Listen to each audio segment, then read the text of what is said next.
Vamos então agora ao vídeo dedicado à segunda parte do artigo 116, ao seu parágrafo único, que nele foi inserido pela Lei Complementar 104 de 2001.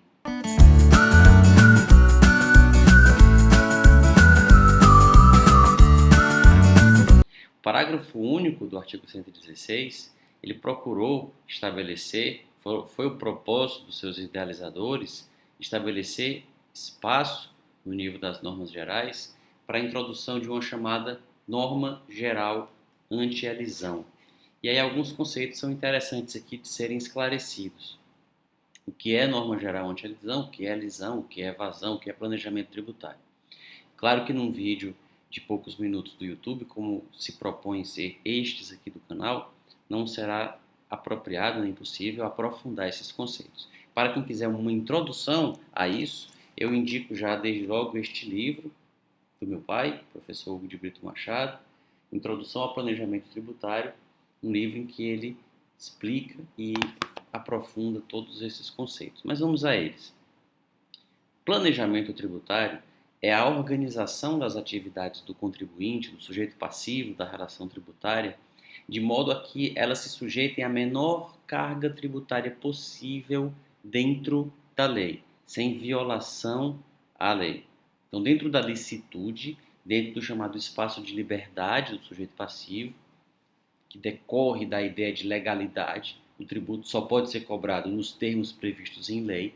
Então, todos os outros termos, todas as outras hipóteses, todas as outras situações que não são aquelas previstas em lei, não são tributáveis. E se aproveitando desse espaço, o contribuinte organiza as suas atividades de modo a que elas se sujeitem à menor carga tributária possível. O nome disso é planejamento tributário.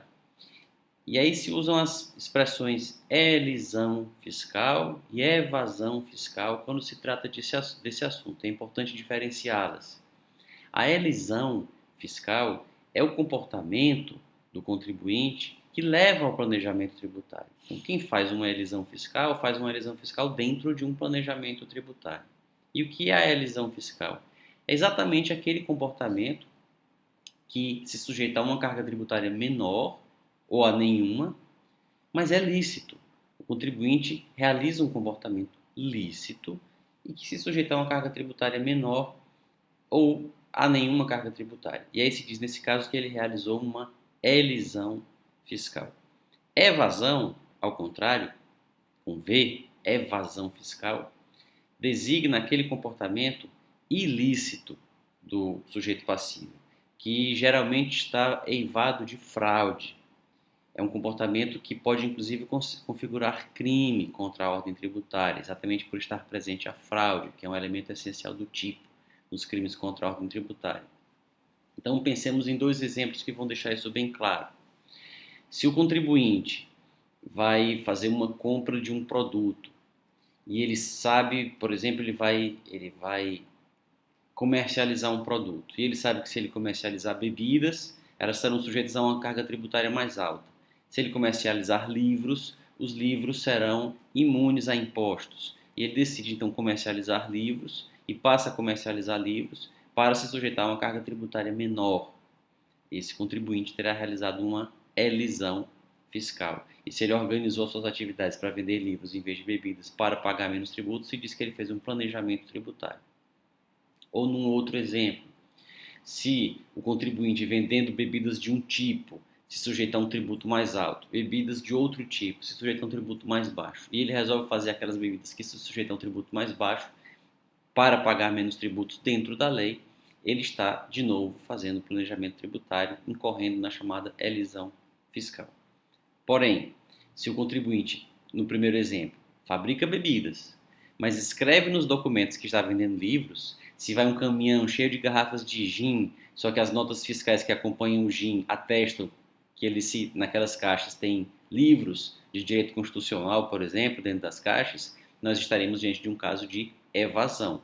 O contribuinte está deixando de pagar o tributo não por ter realizado um fato que não é tributável. Ele está deixando de pagar o tributo porque ele realizou um fato que é tributável, mas adulterou os registros físicos, formais, contábeis desse fato. pode-se dizer que na evasão a norma tributária incide e a fraude impede a sua aplicação pela autoridade. A obrigação nasce, mas a autoridade não consegue aplicá-la porque o contribuinte pratica uma fraude que engana a autoridade em relação à ocorrência do fato. No caso da elisão, não, a norma tributária sequer incide, porque o contribuinte realiza um fato diferente daquele que seria gerador da sua incidência e da obrigação que daí decorreria. Dito assim, num contexto teórico, é muito fácil diferenciar evasão e elisão com esses exemplos bastante até exagerados que utilizei aqui. Mas na prática, às vezes, surgem situações limítrofes entre esses dois planos da licitude e da ilicitude. Existem situações limítrofes em que há uma dúvida quanto à existência de abuso, quanto à existência de possíveis abusos de forma ou simulação. E nesses casos, ou foi para esses casos, que se pensou numa norma geral anti-elisão.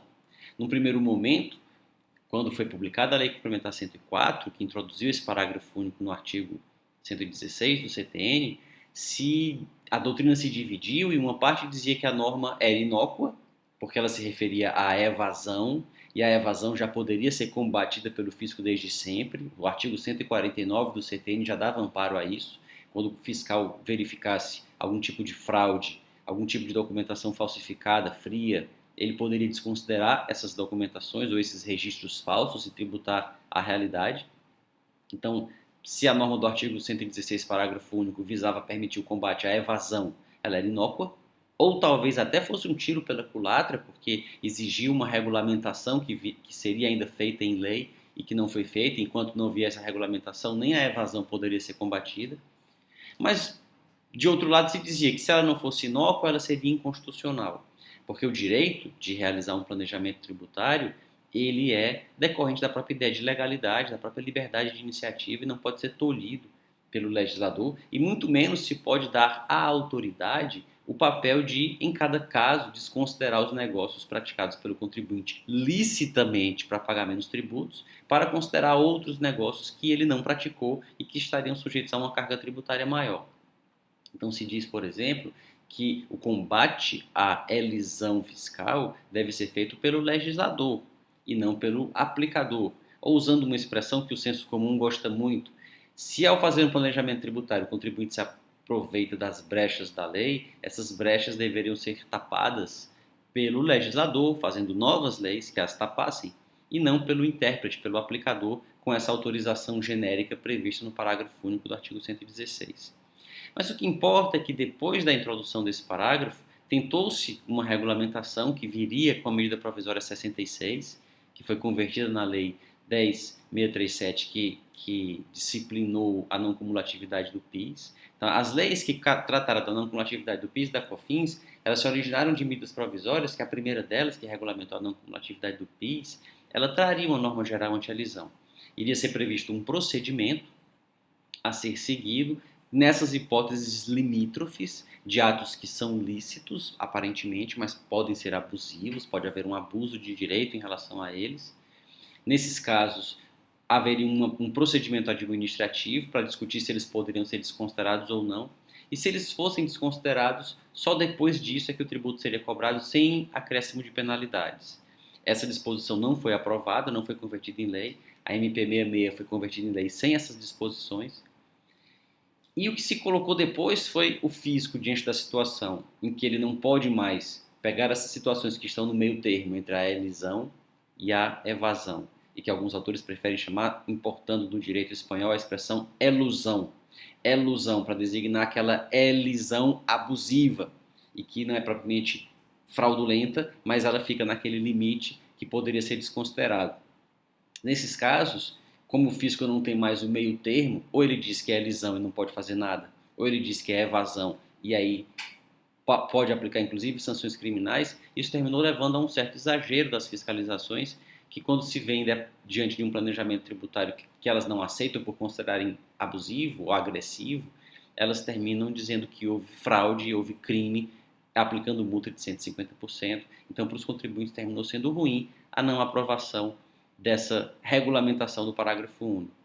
Mas o fato é que hoje a jurisprudência evoluiu bastante E o planejamento tributário termina sendo tratado caso a caso. Dependendo da situação, se pode dizer se houve abuso, se não houve abuso, o que se pode fazer diante do abuso. O fisco pode desconsiderar aqueles negócios e geralmente tem sido aceito que ele desconsidere quando realmente há abuso. Agora, se o negócio não tem nenhuma patologia, não tem nenhum vício, o simples fato de ele ter sido praticado para economizar tributos, por si só, não pode ser visto como motivo para ele ser desconsiderado. Essa talvez seja a grande questão que fica ainda em aberto. Há autores como o professor Marco Aurélio Greco que defendem que sim, que o negócio precisaria ter uma finalidade extra-tributária, teria algum outro motivo além da economia de tributos, para o contribuinte praticar, para seguir por aquele caminho que paga menos tributos.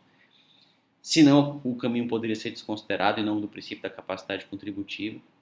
Mas talvez a imensa maioria dos autores, e sinaliza-se nesse sentido a própria jurisprudência também do Poder Judiciário, embora ela seja muito casuísta, porque depende de cada planejamento que se discute, mas um caminho intermediário e talvez mais razoável seja o de aceitar a desconsideração de negócios quando eles se mostrem não apenas simulados ou fraudulentos, porque já poderiam ser desconsiderados de todo jeito por serem evasivos, mas mesmo em caso de elisão abusiva, quando houver abuso de direito, quando houver fraude à lei, quando houver algum outro vício ou patologia que permitisse a desconsideração do negócio, inclusive à luz de outros ramos do direito.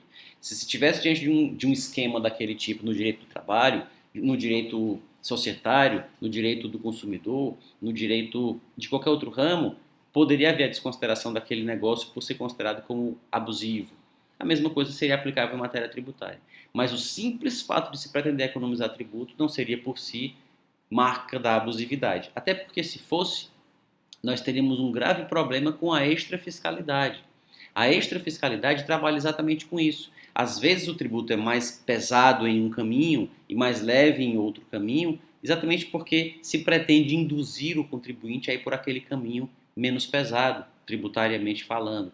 Então, se nós pudéssemos dizer que se a única motivação da escolha do contribuinte por uma opção, por uma alternativa, for a menor carga tributária, se isso por si só for motivo para que aquilo seja desconsiderado, a própria extrafiscalidade entraria em dificuldade, porque se reduz a alíquota do imposto de importação de um produto para as pessoas importarem mais aquele produto, e elas importam mais só porque ele está sujeito a uma carga tributária menor, e não importam outro porque a carga tributária é maior, e aí você vai dizer, não, mas isso é só para pagar menos tributo, então vamos desconsiderar esses negócios e vamos tributá-los como se eles estivessem importando produto mais pesadamente onerado. Isso seria não só absurdo, mas deitaria por terra todo o propósito da extrafiscalidade.